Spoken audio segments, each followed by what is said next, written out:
Hello and welcome to the show. So here we are, 2024. New Year's resolutions, anyone? Well, let's face it, most are usually broken within a few days of being set. But will 2024 be any different for you?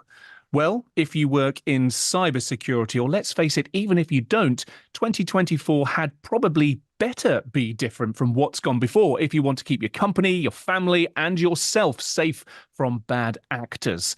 Sounds a bit dramatic? Well, perhaps, but just perhaps, the risk posed by cyber threats has fundamentally changed to the extent that thinking and acting as we used to just isn't a good option any longer. So, what is new and what old thinking and behaviours should we consign to the history books?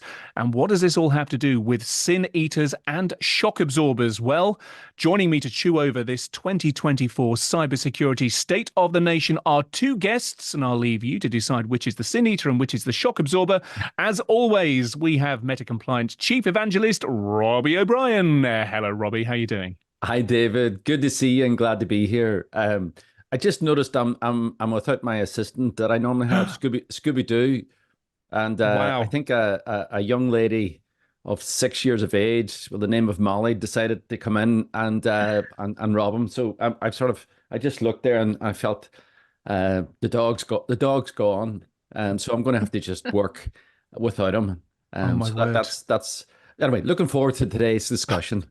Well, our special guest today, I don't see any dogs in her background, but I do see a big view of the world. A returning guest today, no less. It's the people hacker. It's Jenny Radcliffe. Hello, Jenny. Hiya. Great to be here. Lovely to be back. How are you doing? Good. Busy already. Do you know, I think since we last spoke, I can't remember exactly when it was, but your book has been doing great things, hasn't it? Yes, yeah, it's been very busy with all of that. It's actually, by the time this goes out, it'll be out in paperback. So in all major outlets. Yes, that's so the People Hacker by Jenny Radcliffe, available in all good. And probably some bad outlets as well, but we don't talk about them. Probably. So there's been a lot of stuff surrounding the book going on. So very busy, but busy in security already this year. So I'm looking forward to chatting about that too. Indeed, yes. Well, thank you both for joining us. And well, how about we do chat a bit about that?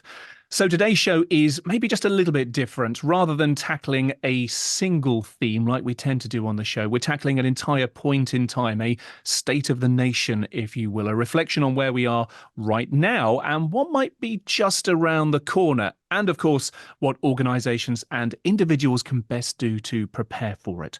So I'll kick us off with my big take on 2024. And of course, we always talk about corporate and organizational risk on this show, but this one I think is bigger than even those. And that's because 2024 is a massive year for democratic elections all around the world. Now, by some measures, more than 4 billion people, more than half the world's population, will be voting for their next leadership in as many as 76 countries this year. Now, of course, in the past, we've seen bad actors attempt to subvert and destabilize societies and economies.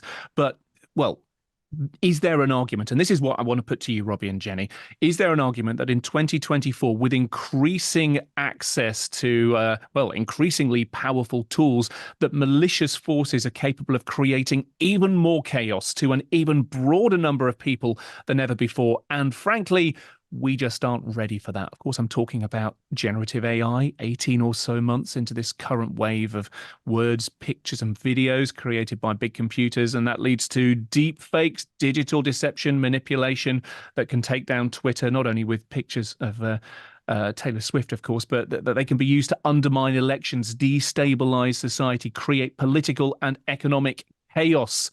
Guys, what's your take on the threat posed by AI, generative AI, and of course, deepfakes and all the rest of the stuff that falls off the back of that? So I think that for me, elections are like a watershed for cybersecurity.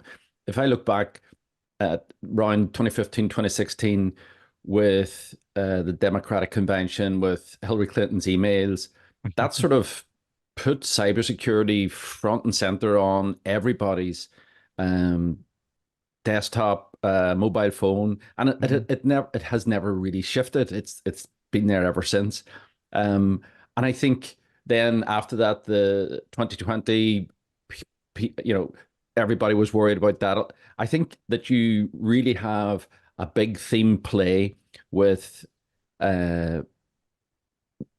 nation state actors, but even though we've put in more defenses, and we have everybody's working harder, I think the bad guys are working harder still. And against that backdrop, we already have two really difficult situations in the Middle East and in Ukraine, and that also heightens the situation. So I think it's really interesting, because you could think of the political scenario as being abstract to what the daily lives of most people, but in actual fact, I think there's a big spillover where small businesses, local government, central government organizations are front and center, and in the current climate, fair game.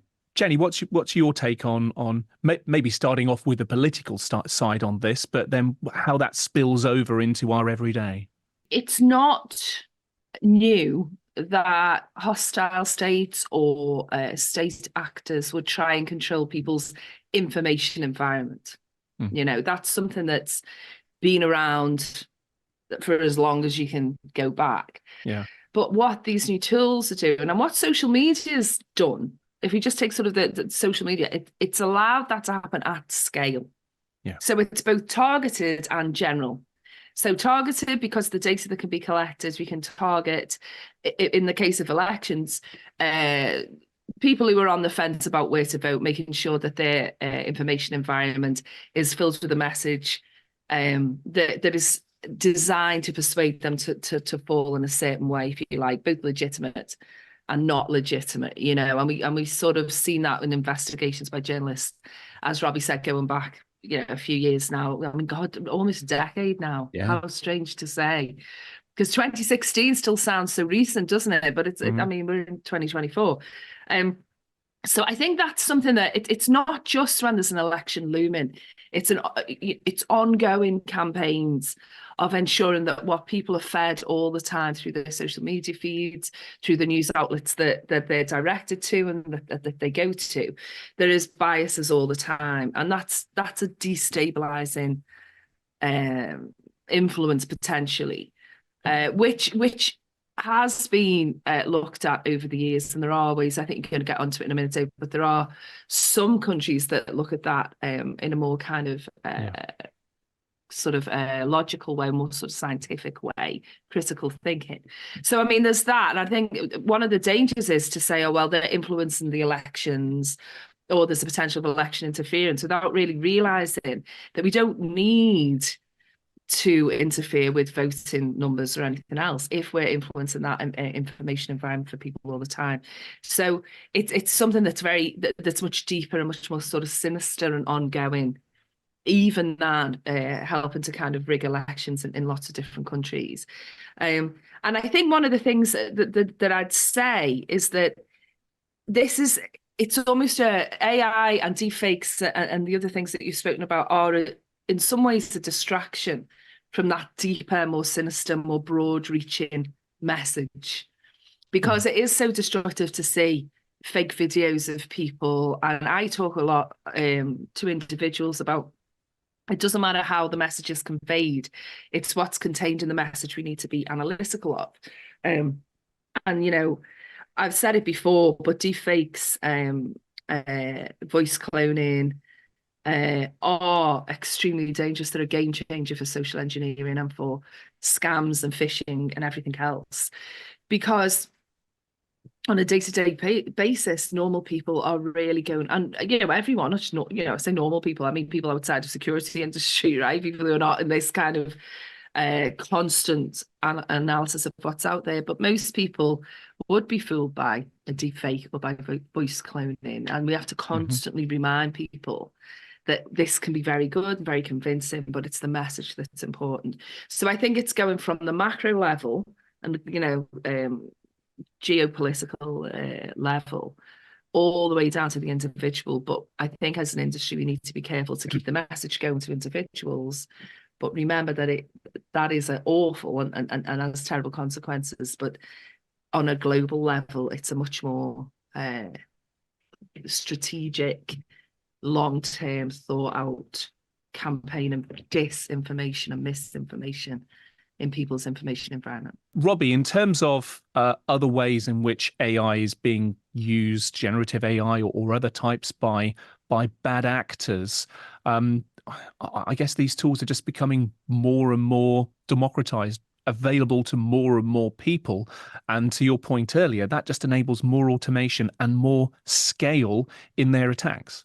This month last year was when people started talking to me about ChatGPT.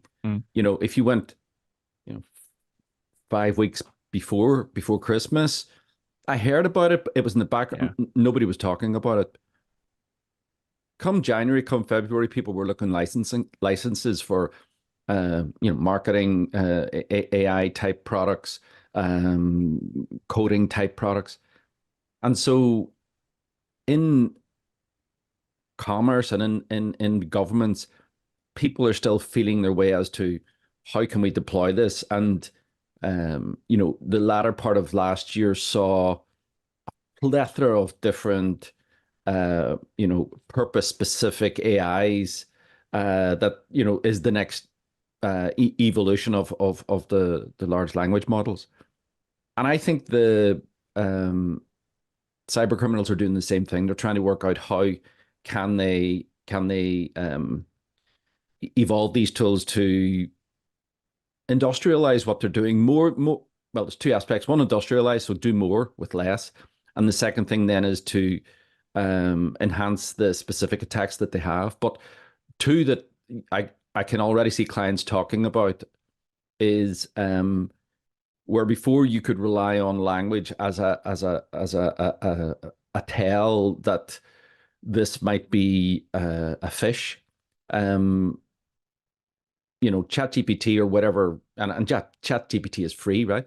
Or there's a free version of it.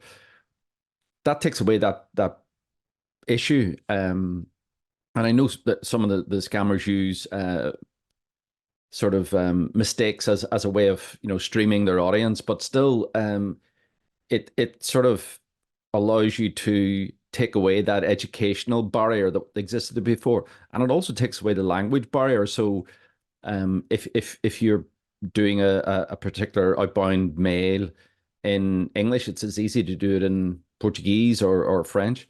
So I think those things haven't yet been found or measured, and they have yet to make themselves known. But I agree with Jenny in the area of voice and visual. We went from an email, and then we evolved into email plus messaging, as an email plus WhatsApp, email plus messaging. So you have two things. But now, and we've always had sort of voice or vishing, but to see someone or to be able to take someone's voice off the internet and go to the next level, I think it's very disconcerting for people to, when they're under stress, to see a visual. And now you have these multiple inputs, which I think will give rise to some sophisticated scams that we haven't really even seen yet. I mean, we've seen there's been a voice cloning crime in the US, and the one that springs to mind, I forget the lady's name, but there was and it's not just one of these, actually, there's quite a few of them, but I remember there was a woman who receives a call.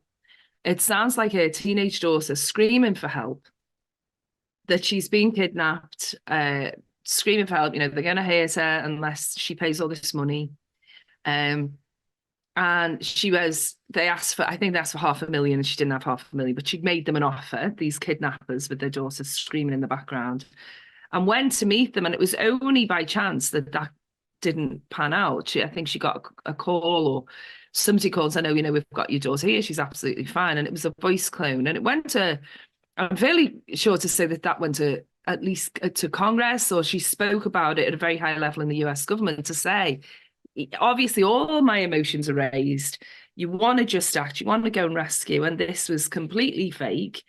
And actually she was the target. They were going to grab her and as I understand it, actually genuinely kidnap her. So I think what it's doing is it's feeding into a creative criminal mindset of how can we use this creatively, where paradoxically, for everyone else who's using it, for a lot of the time when people are using it, I feel like it kills human creativity. So for example, I was writing a post for social media about a week ago. Perfect, you take a little while to write it because it's public facing, you want to get the word in right. Finish it, was like, would you like us to rewrite this for you using AI? Just say, like, why bother? I could just put a few details in and see what it comes up with. But so on the one hand, it's enabling creativity, often for people who we wish weren't so creative, I suppose. I think we have to be very careful on the defense side, and the side of the angels, not to let it kill our creativity and sort of dumb us down a little bit. And that's not to say, I think the whole thing's horrendous, and I'm sure we're going to get onto that. But it's just, it's the possibility, the criminal potential for something like that is. I think Robbie's right. We've not seen the scale and the creativity that could be deployed in a malicious way yet.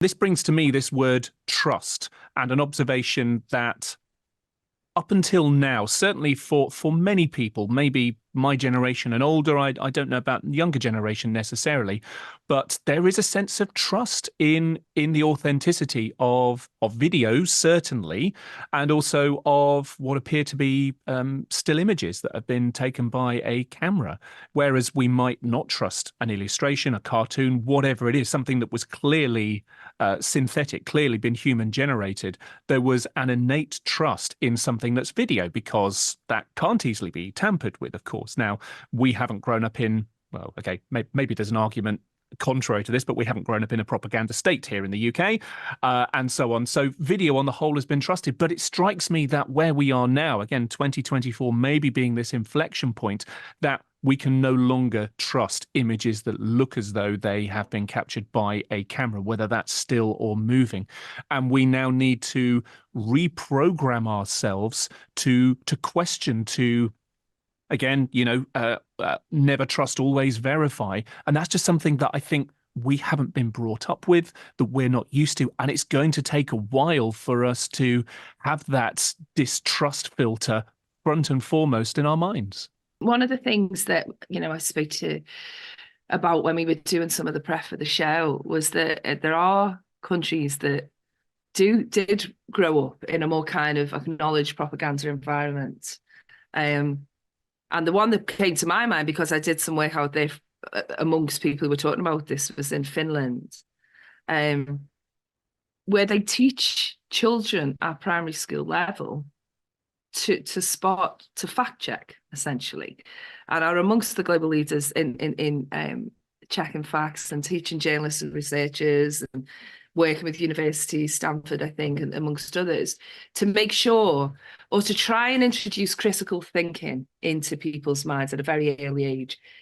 Because I suppose it is about trust, but more about just recognizing that the information that we receive, which is constant while we're awake, let's face it, that information is just question, just pause. And it's what we've said for years, Robbie, about awareness, is just pause, right? Even if we just take a little bit of time before you act on something, even if that's just before you make up your mind or you make a decision about something. I think the Finnish organisation, I'm sure I'm going to say this wrong, David, but I think it's Faktabari or Fakbar. Okay. And they work with, certainly with the Nordics, but to push it out, because their proximity to Russia, yes, was obviously more immediate for them, and there were more issues historically for Finland with Russia in their mind, at least. I'm just trying to be neutral about what I say there, but and that's why it was so important for them. And there are models of in the world of how to address this from a social perspective from a very early age. But of course, we're talking a lot about bringing that into what can we do practically in the workplace type of thing, and for people practically. But it is, for me, that is one of the most critical things. It's being able to identify disinformation, misinformation, two completely different things. We've spoken a lot about the potential negatives here, and AI, generative AI and so on being in the hands of bad guys to craft phishing campaigns that are grammatically correct and all the rest of that stuff, as well as the deepfake stuff. But what about on the other side of the fence here? What about the positives, if any? And I'll put this to you, maybe first, Robbie. From a cyber point of view, what are the positives that we can think of at the moment? And I appreciate there's still a lot that's unknown yet. But what are the positives we can look at from this AI tooling revolution?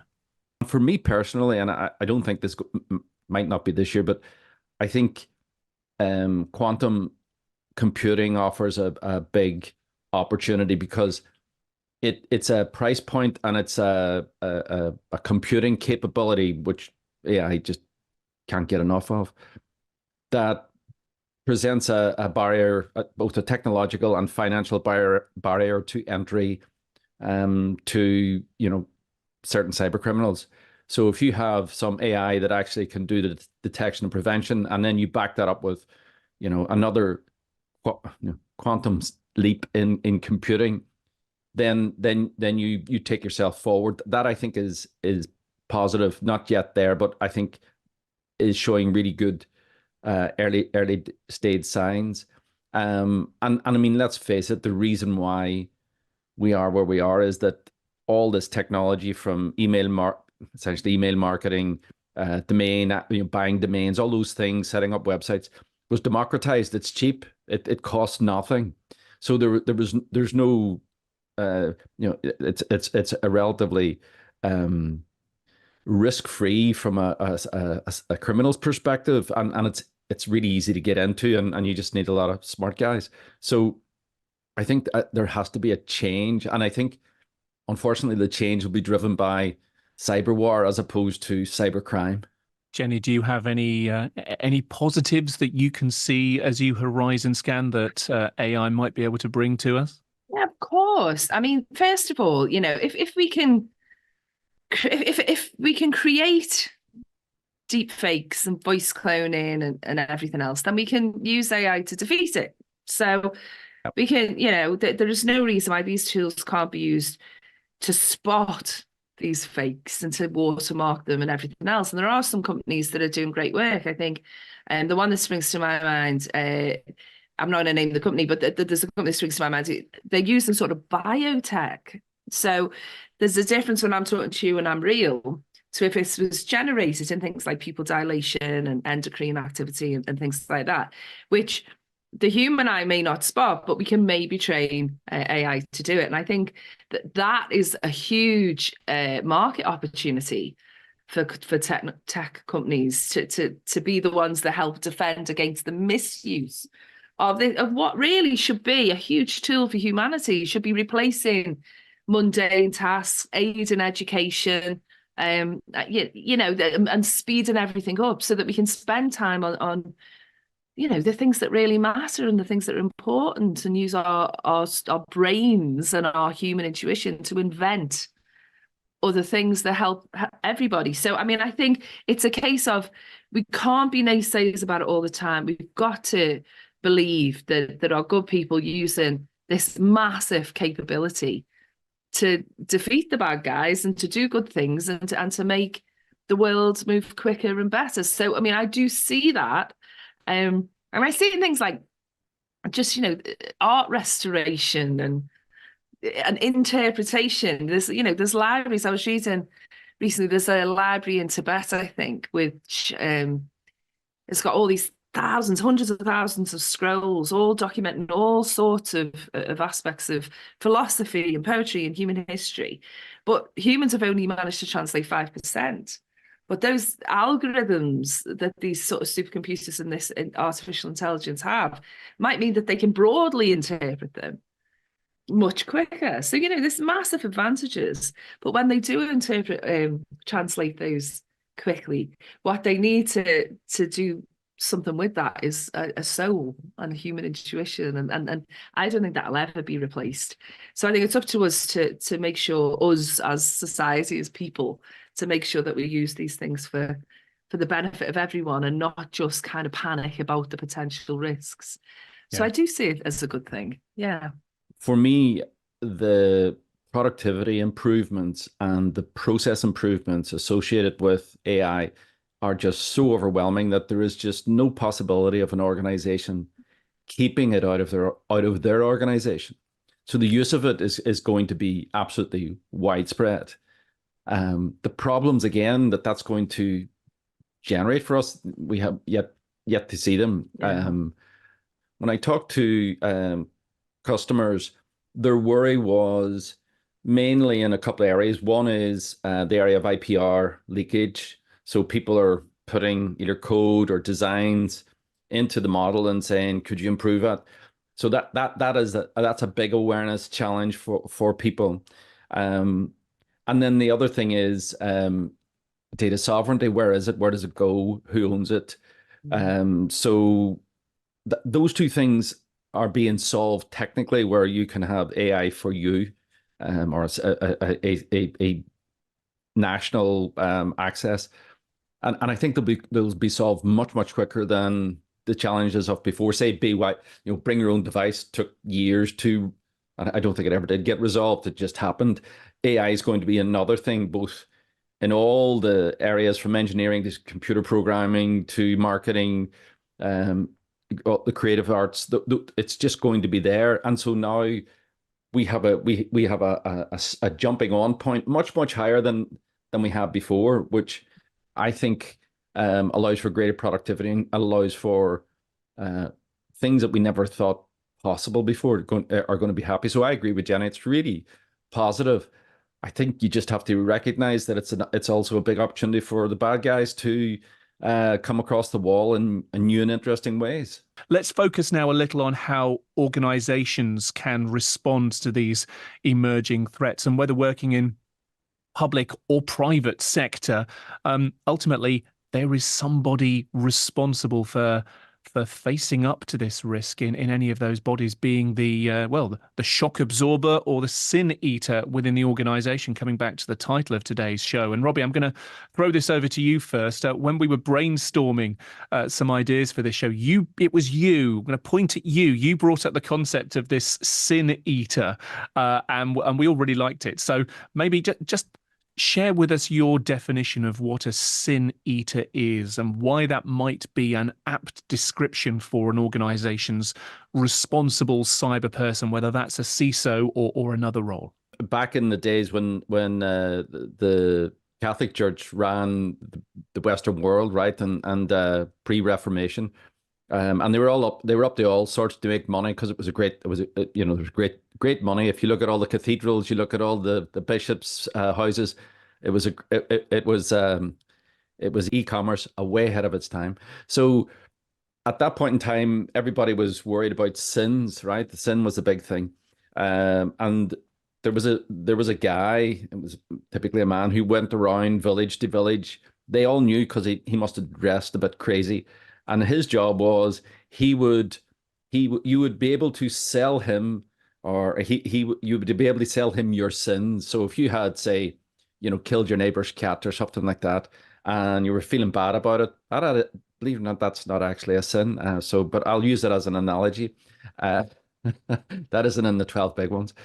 So you're allowed. I'm not saying you're allowed to do it, but just in case, right? So the thing is, if you did something really bad, it's really bothering you, your conscience, you can't sleep at night, you go to this guy, you give him a few quid, and he takes your sins, and he gives you the papal blessing or whatever, and you walk away very light in your feet, no anxiety. And then he now has to deal with the worry of it, because if there is an afterlife and you have to account for it, well, you sold your sins to him, and he has to take them on. So all the sins of the village, all the sins were coming on his shoulders, and he was walking around with them. And it occurred to me that the CISO is the same sort of thing. Your average CISO is in an organization and he's absorbing all the risk, right? He's absorbing all these risks.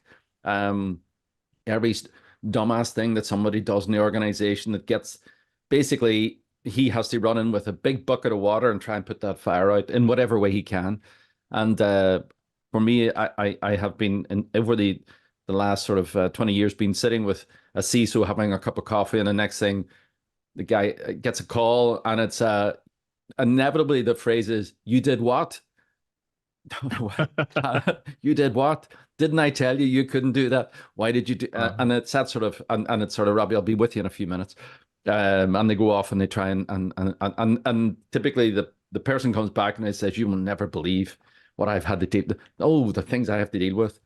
But I think things have become much, much more serious now, because the regulation around cybersecurity and data protection, I think how high profile and how much in people's minds this is.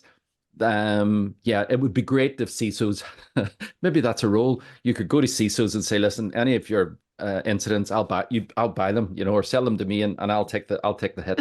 It might be a good job. Wow. I was doing some research into this once you mentioned it, and there was a kind of, you're right, very ritualistic. I think the sin what happened, David? You didn't believe me. You thought I was making that up, didn't you? No, not at all. I'd heard about it, but I just basically wanted to find out a little bit more and see if there are any more lines that we could draw between them and the role of the CISO. So in terms of the ritual, there was a piece of bread, apparently, that was put on the body of the deceased family member or whatever it was, that the sin eater would literally eat, and that was part of the ritual here. I found a really good source, and I'm going to quote a couple of lines from it. Excuse me, but you'll get where I'm going. So, sin eaters were usually shunned from their communities and forced to live in isolation. And such an act as sin eating, although respected, was considered as the work of dark magic, of witchcraft, supernatural forces, or even the devil himself. To look a sin eater in the eye, even for a mere second, was seen as a sign of bad luck. Which begs the question, just like a CISO, who on earth would want that job? Yes. What were the advantages of the job, Robbie? I need to know now. Like, why would you do it? Were they forced to do it, do you know? No, I think they got paid quite handsomely. Yeah. Great money. Why do people do difficult jobs? Because there's more money in it than there is in an average job. Yeah, but I just wondered if there was an element of coercion in that as well, a bit like a whipping boy or something. Do you know what I mean? So, there used to be like there was, Canterbury Tales had the pardoner and the summoner. So the pardoner was somebody who sold pardons. He went round and he basically would sell off forgiveness for you. So forgiveness was like the Bitcoin of the Middle Ages. And so this sin eater, he got the Bitcoin. But I actually think it's a good analogy for I've often heard it said, at senior leadership level in government or business, those guys have so much to lose, and they know that from a cyber perspective, someone out there is going to do something silly, be it a technical person, be it a finance person, and then all their plans and all their the investments they've made are out the window, and now we're down this crisis. And typically in our industry, the guy who is, chief crisis manager, chief bottle washer is the CISO. So with, recent last 18 months with CISOs becoming, legally liable for some of these activities, it has become a much more difficult job, and not necessarily reflected in other C-level jobs. Apart from the CEO, he also can go in handcuffs into the black car. Do you know what though? I mean, this so much brings to my mind that it's so much about preparation and culture from while everything is calm, and just that idea of this will happen, we will be breached despite all our efforts. And one of the things I say when I do consultancy to people in any senior role, where if the brown stuff starts flying, they're going to be in the firing line, is you've got to be able to look at yourself in the mirror and face your staff and your peers and lawyers and law enforcement potentially, especially when we're talking about something like ransomware, and say, yeah, I did everything I could, right? Everything I could think of. Tell me what else I could have done.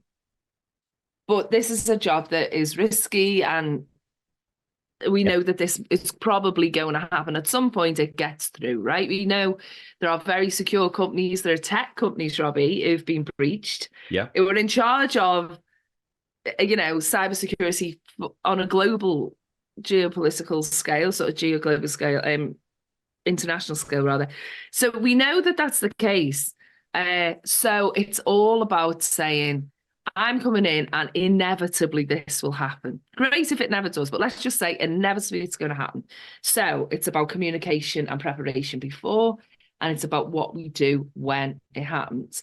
And I think one of the issues is a lot of organizations publicly will say they're not a blame culture, and that's not the case.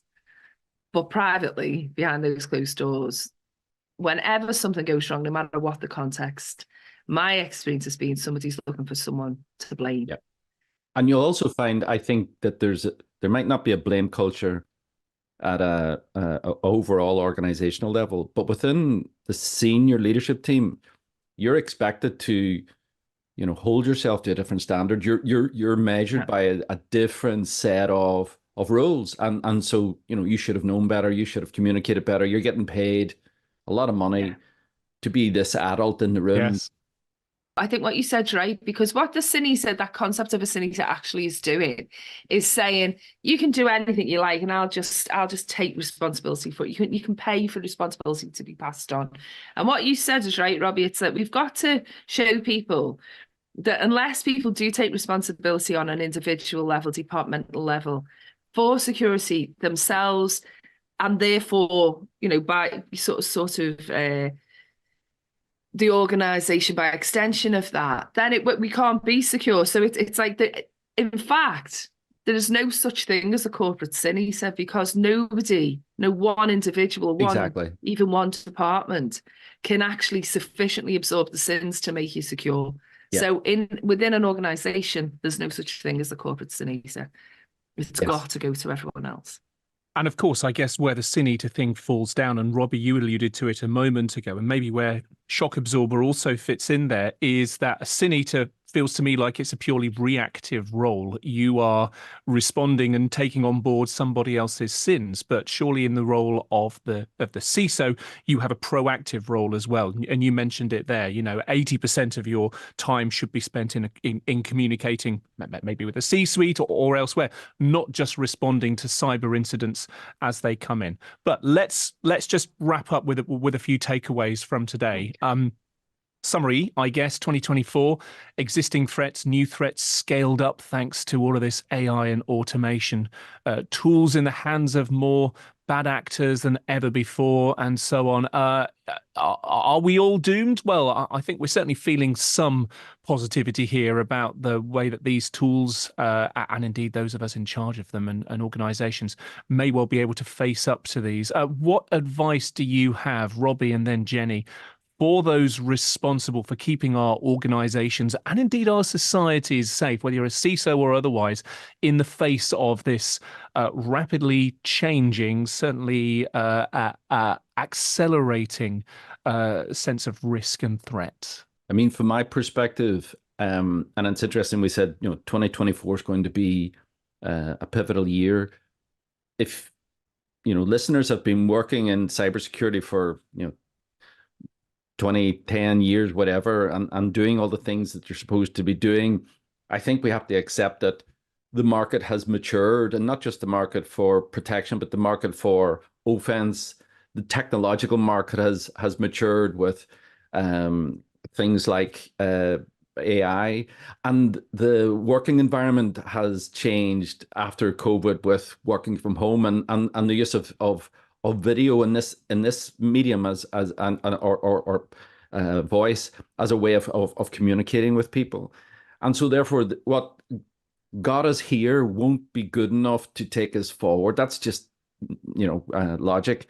And I think what needs to happen is that more mature conversations have to happen around the board table. That when organizations are risk accepting things, that there's a more mature conversation that the actual risks associated with this are these, where typically it goes to the CISO and goes to the CEO to determine whether or not it's good, bad, and different. And finally, what I would say is you need to segment your audience and give them communications, give them awareness training that actually reflects the roles that they're doing, because what they're getting at the minute, after time, it becomes blah, blah, blah, don't click the link, blah, blah, blah.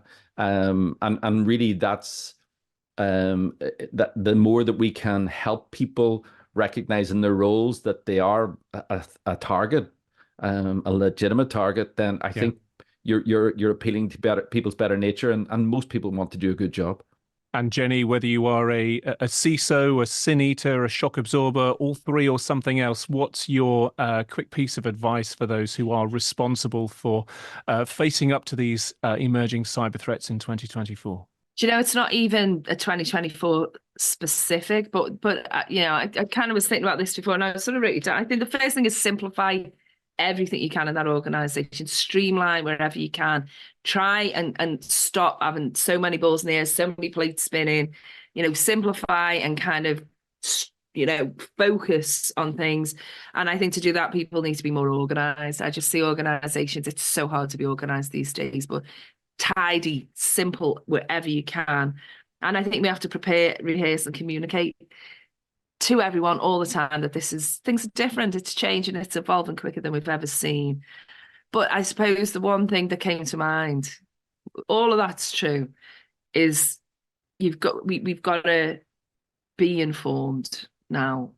Yep. We are part of the global network, and the interconnectedness of everything is more significant, have a more immediate impact on an organization than ever before. So I don't want to, for me, I don't want to hear that people, aren't watching the news and not keeping up with the news. And I know it's so tempting not to, because it can be so depressing, but I think really we need to be informed on what's going on globally to protect ourselves locally. And I guess all three of us in our own ways, in our own roles, have a part to play in that communications piece around what is happening and what the threats are and what we can individually, whether we work in tech or more likely not, can be doing to keep those and those who work for or those close to us as safe as we can.